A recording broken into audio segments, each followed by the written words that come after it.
Olá, tudo bem com vocês? Eu estou aqui com a Mayra Calef, ela é mastologista e presidente da FEMAMA. FEMAMA é uma organização, a maior da América Latina, de grupos de pacientes que lutam para diminuir o número de mortes por câncer de mama. Ela é uma organização de 70 ONGs, de grupos de pacientes, em 18 estados brasileiros, mais o Distrito Federal. Então é uma força que nós podemos contar aí de luta mesmo para aumentar o número de pessoas que sobrevivam depois do câncer. Bom, você falou de FEMAMA e você está com uma camiseta de IMAMA, né? O IMAMA começou toda essa conversa, né? Começou a chamar pessoas para trabalhar junto e tal, e a gente viu que a gente precisava de uma força nacional, porque as agendas são em Brasília, e isso foi o mote da questão. Vamos encostar as associadas, vamos encostar as ONGs para trabalhar junto em advocacy, na defesa da causa. E o próprio Instituto Avon é um fundador da FEMAMA através do Lírio há 11 anos atrás. O IMAMA é o proponente da federação, mas também ele já tem 24 anos de história lá no Rio Grande do Sul. E esse ano a gente liderou então a campanha do Pacientes no Controle. No ano passado, a gente falava sobre acesso. Quanto mais acesso rápido e tratamento adequado, mais chance que a pessoa se cure. E esse ano, a proposta da FEMAMA como um todo é falar que o paciente precisa ter o controle da situação. Por isso que é hashtag, que está na moda, né? Hashtag pacientes no controle. E quem são esses pacientes, por exemplo? Isso vale para todo tipo de paciente de câncer, porque a gente nota que o paciente está com tanto medo, a família está tão apavorada, que ninguém sabe o que tem que fazer. E nós estamos aqui fazendo um chamamento para que o paciente saiba mais sobre o seu câncer, que tipo de câncer ele tem, quando que ele vai começar o tratamento, se ele tem outras opções de tratamento de acordo com o tipo de sistema de saúde que está o atendendo. Porque, na verdade, esses pacientes correm contra o tempo, né, Mayra? É bom a gente falar isso, porque as pessoas acabam achando que, eu tenho tempo. Não tem tempo. No caso, nesse diagnóstico... O diagnóstico precoce é a única arma que realmente nós temos contra o câncer de mama que mata. E não é só, por exemplo, a mamografia.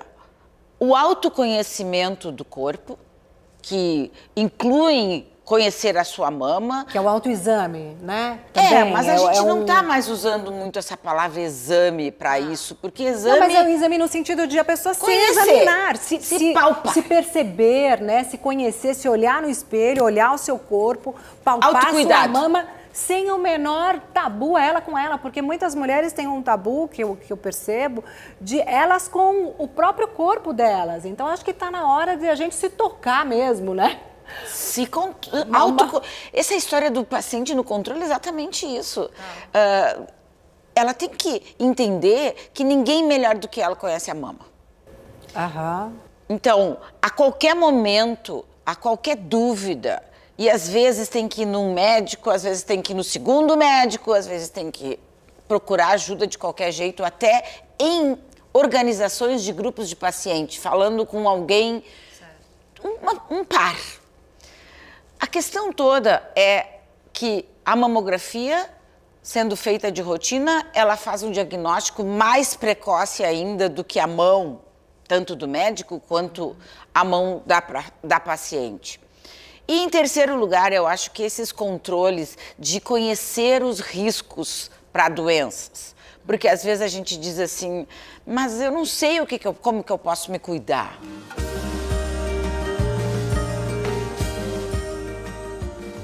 O mais comum como indício para câncer de mama é um nódulo, é um caroço que não estava ali antes.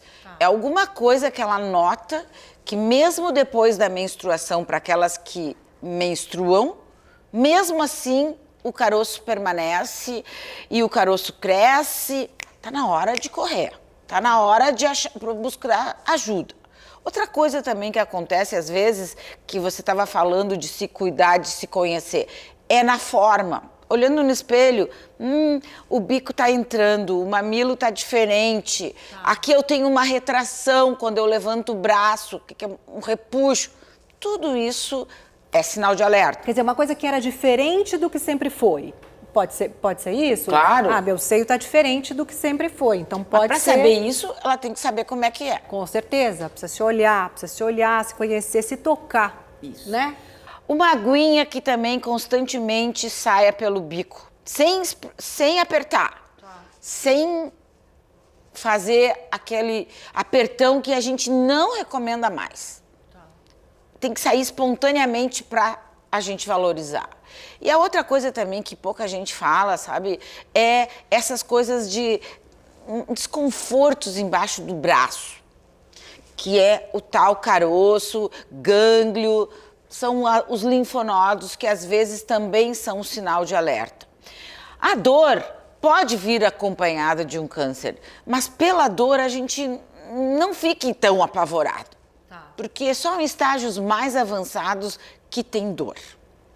O mais importante, que eu acho que a gente tem que deixar o recado assim, não tenha medo de achar alguma coisa, ou de se cuidar, ou de se tocar. A maioria do que a gente nota não é nada. De cada 9 pacientes que apresentem um caroço novo na mama, talvez uma tenha um risco de câncer de mama. Mas se tiver esse risco, é importante que a pessoa corra logo atrás disso, né? E não fique protelando com medo. Eu tenho amigas, às vezes, falam assim, não fiz o exame, mas estou com medo. Eu falo, mas é pior você não ir atrás, é pior você ter medo, porque quanto mais o tempo passa, né, Mayra, é pior, menos são as chances de cura total. 95% de chance de cura se a gente diagnosticar num estágio 1, no estágio precoce, com tumores até 2 centímetros. Acho que isso é um recado que precisa ficar.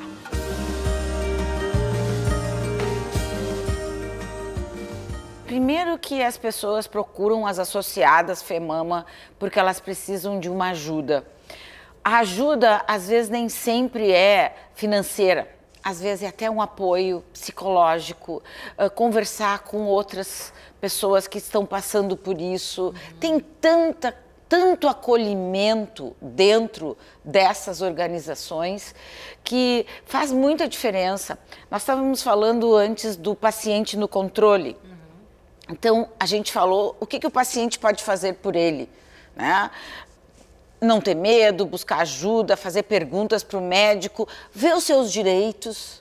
Tem tantos direitos que um paciente com câncer pode acessar. Inclusive aquele dos 60 dias, né, Mayra? Que a pessoa, depois de diagnosticada, ela teria 60 dias para começar a fazer o tratamento. É um direito que o paciente tem, né? E se esses 60 dias não forem cumpridos, ela pode procurar ajuda na Defensoria Pública, no Ministério Público.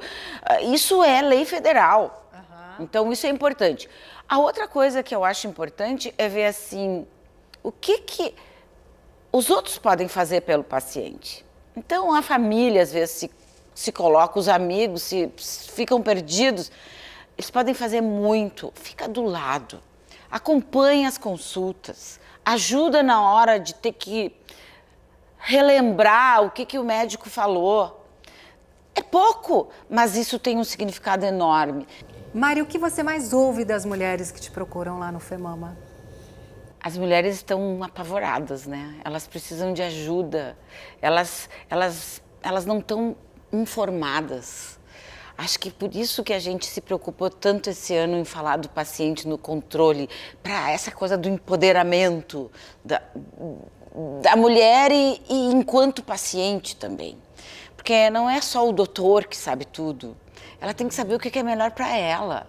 Ela tem que ser uma protagonista da sua história dentro do diagnóstico e do tratamento. Então, ela consegue esse acolhimento nas associadas. Se ela souber também que ela pode contar com a família, pode contar com outras mulheres também. Que é o que a gente fala um pouco da tal da sororidade, né? Que é uma palavra, às vezes, parece uma palavra difícil, mas eu acho tão bonita, porque essa é a união das mulheres, como se fosse uma coxa de retalhos, né? Eu vejo muitas mulheres se ajudando, como se cada uma abordasse um paninho, eu pego um paninho, você pega outro, você pega outro. Eu acho que isso é uma irmandade entre mulheres, eu acho tão bonito isso, né, Mayra? Eu acho que vocês talvez consigam muito trazer isso no FEMAMA, né? Eu me emociono porque mulher tem que cuidar de mulher. Eu também acho que mulher tem que cuidar de mulher. É isso aí, é isso que a gente está fazendo aqui e é isso que a gente espera que as mulheres façam com as outras mulheres. E a gente vê tantas mulheres sofrendo, morrendo de uma doença que tem cura, que por isso que eu ainda não deixei essa missão que me deram, o universo me deu, uma missão de talvez transmitir para as pessoas que tem jeito, meu Deus, tem jeito, vamos sair dessa. Nós não precisamos continuar sendo um país que tem o câncer de mama como a doença que mais mata, como tem um país que poderia prevenir essas mortes se tivesse mais acesso rápido e tratamento adequado. E além de tudo isso muito importante que você falou, eu acho que a gente tem que se cuidar e a gente tem que cuidar umas das outras, como a gente falou também. Então, lembra sua amiga de fazer mamografia, lembra sua amiga de fazer o exame, lembra sua amiga de se tocar, de se palpar mesmo, de se conhecer, se autoconhecer. Não evitem o assunto. Eu acho que é importante. Vamos nos cuidar, mas vamos cuidar umas das outras também. Vamos pegar os homens de aliado, hein? Também. Vários maridos, aliás, descobrem o nódulo no seio das mulheres, né? Os filhos perguntar para suas mães, até as suas avós, né, os netos, porque assim, ó, a gente não falou aqui, mas não custa reforçar. O câncer de mama aumenta com a idade. Então, ninguém está livre porque tem 70, porque tem 80. E a gente vê que essas mulheres chegam muito tarde, podendo viver mais 10, 15, 20 anos com qualidade de vida, se vierem precocemente. Mas, às vezes, elas estão em casas de apoio, casas de repouso, e ninguém nunca mais perguntou sobre os seios dela. E aí eu não falei em mamas, eu falei em seios, porque mulheres de qualquer idade têm seios. E eu acho isso um toque que a gente às vezes precisa dar em pessoas que a gente gosta. Com certeza, e filhas das mães, mães nas filhas, e amigas, e todo mundo, né? Adorei, obrigada.